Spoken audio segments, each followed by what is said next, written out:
सध्या उन्हाळा चालू झालेला आहे आणि मार्केटमध्ये भरपूर प्रमाणात फ्रेश द्राक्षे आलेली आहेत. द्राक्षांमध्ये व्हिटॅमिन सी, व्हिटॅमिन के भरपूर प्रमाणात असते. ते आपल्या शरीरासाठी अँटीऑक्सिडंटचं काम करते. नमस्कार मैत्रिणींनो, साचीज मॉम किचनमध्ये आपले स्वागत आहे. आज आपण भरपूर प्रमाणात व्हिटॅमिन सी असलेले 3 प्रकारचे सरबत बनवणार आहोत. तुम्ही जर माझ्या चॅनलवर नवीन असाल तर माझ्या चॅनलला लाईक करा, शेअर करा, सबस्क्राईब करा. चला तर मग जास्त वेळ न घालवता रेसिपीला सुरुवात करूया. साहित्य पाहूया. 1 वाटी हिरवे द्राक्षे घेतलेले आहेत, 1 वाटी काळे द्राक्षे घेतलेले आहेत, 2 मध्यम आकाराच्या लिंबाचा रस काढून घेतलेला आहे, हे सब्जा बी आहे, ही खडी साखर आहे, ही जिरा पावडर आहे, हे मीठ आहे, काळं मीठ, ही काळी मिरी पावडर आहे, हे थोडेसे पुदिन्याची पानं घेतलेली आहेत, हे थोडं मीठ आहे, थोडीशी हळद आहे. सर्वप्रथम आपण सब्जा बी भिजवणार आहोत. त्यात थोडंसं पाणी टाकणार आहोत. उन्हाळ्याच्या दिवसात भिजवलेला सब्जा खाणे फायदेशीर असते, कारण ते पौष्टिक असून शरीराला थंडावा देते. खडीसाखरचे खडे थोडेसे मोठे आहेत, त्यामुळे आपण थोडेसे खलबत्त्यामध्ये थोडेसे खडे जरा बारीक करून घेऊया.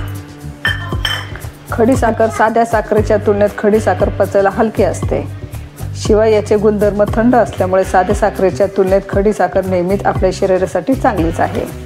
रासायनिक प्रक्रिया केलेली साखर वापरण्यापेक्षा अशी ही खडी साखर वापरणे कधीही चांगलेच असते. तुमच्याकडे खडी साखर नसेल तर तुम्ही साधी साखरही वापरू शकता.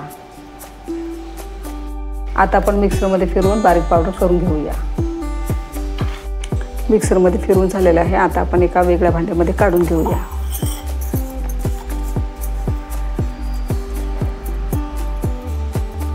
द्राक्षांचं सरबत करण्या अगोदर आपण द्राक्षे छान स्वच्छ पाण्यामध्ये धुवून घेणार आहोत.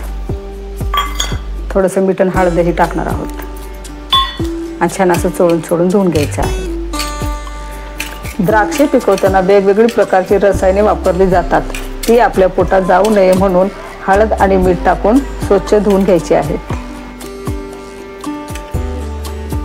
द्राक्षे छान 1-2 पाण्याने धुवून घेतलेले आहे. आता आपण ते मिक्सरमध्ये फिरवून घेणार आहोत. ज्या मिक्सरच्या भांड्यामध्ये आपण खडीसाखर बारीक केलेले आहेत त्याच मिक्सरच्या भांड्यामध्ये आपण द्राक्षे फिरवून घेणार आहोत.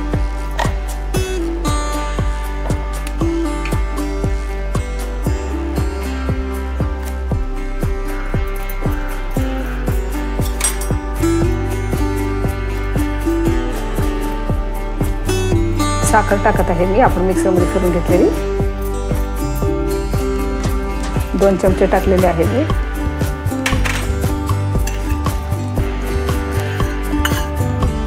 अर्धा चमचा लिंबाचा रस टाकलेला आहे. तुम्हाला आंबट गोड जसं हवं असेल तसं तुम्ही घेऊ शकता. आता आपण हे मिक्सरमध्ये फिरवणार आहोत. थोडंसं आपण पाणी टाकूया आणि हे मिक्सरमध्ये आता फिरवून घेऊ आपण. मिक्सरमध्ये फिरवून झालेलं आहे. मी एक बाउल घेतला आहे, त्याच्यावरती अशी एक चाळण ठेवली आहे. मिक्सरमध्ये फिरवून घेतलेला आता ज्यूस मी याच्यामध्ये टाकणार आहे. ज्यूस आपण गाळून घ्यायचा आहे.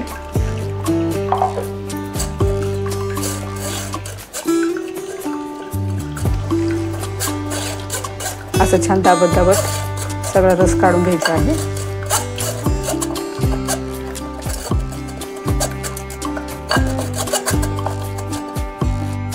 आता आपला ज्यूस तयार झालेला आहे. आता आपण ग्लासामध्ये थोडे 2 बर्फाचे खडे टाकलेले आहेत.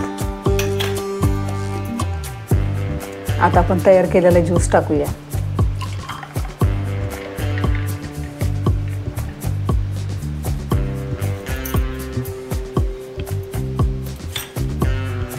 थोडंसं काळं मीठ टाकूया.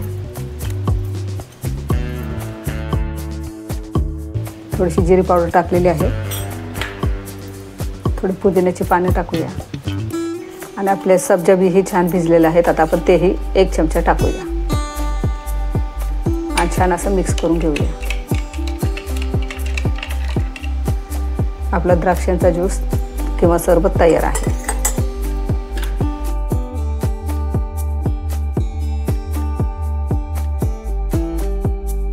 आता आपण काळे द्राक्षे धुवून घेऊया.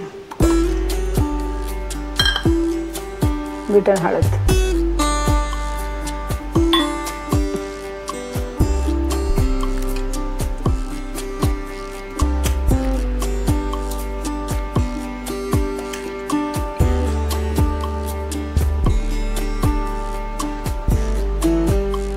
द्राक्षे स्वच्छ छान धुवून घेतलेले आहेत, मिक्सरच्या भांड्यामध्ये टाकलेले आहेत. द्राक्षे मुळातच गोड असतात, त्यामुळे साखर थोडी कमीच टाकायची आहे, किंवा तुम्हाला जसे गोड हवं असेल तसं टाकू शकता. थोडासा लिंबाचा रस घेतलेला आहे मी 1 चमचा. थोडंसंच पाणी टाकायचं आहे आणि मिक्सरमध्ये फिरवून घ्यायचं आहे. मिक्सरमध्ये फिरवून झालेलं आहे. आता आपण ते गाळणीने गाळून घेऊया.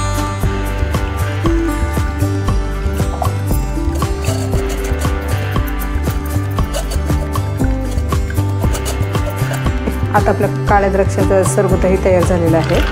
आता आपण एक ग्लास घेतलेला आहे. ग्लासमध्ये 2-3 बर्फाचे खडे टाकलेले आहेत. आता आपण हा तयार केलेला ज्यूस टाकूया.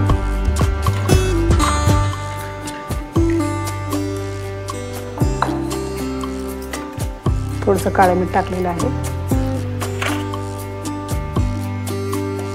थोडीशी जिरे पावडर घेतलेली आहे. भिजून घेतलेला सब्जा 1 चमचा घेतलेला आहे.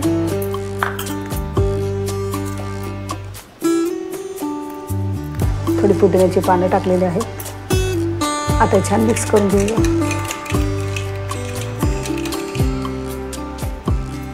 आपला ज्यूस तयार झालेला आहे.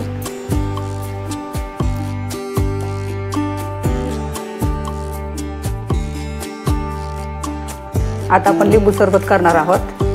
त्यासाठी 1-1.5 चमचा मी लिंबूचा रस घेतलेला आहे. आता त्यामध्ये मी थंडगार पाणी टाकणार आहे. 1-1.5 चमचा साखर टाकणार आहे. थोडंसं काळं मीठ टाकलेलं आहे.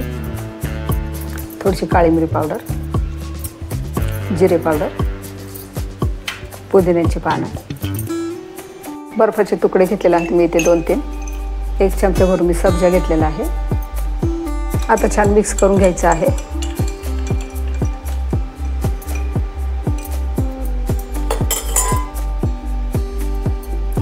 आपण एक अशी लिंबाची स्लाइस लावणार आहोत. थोडीशी पुदिन्याची पानं.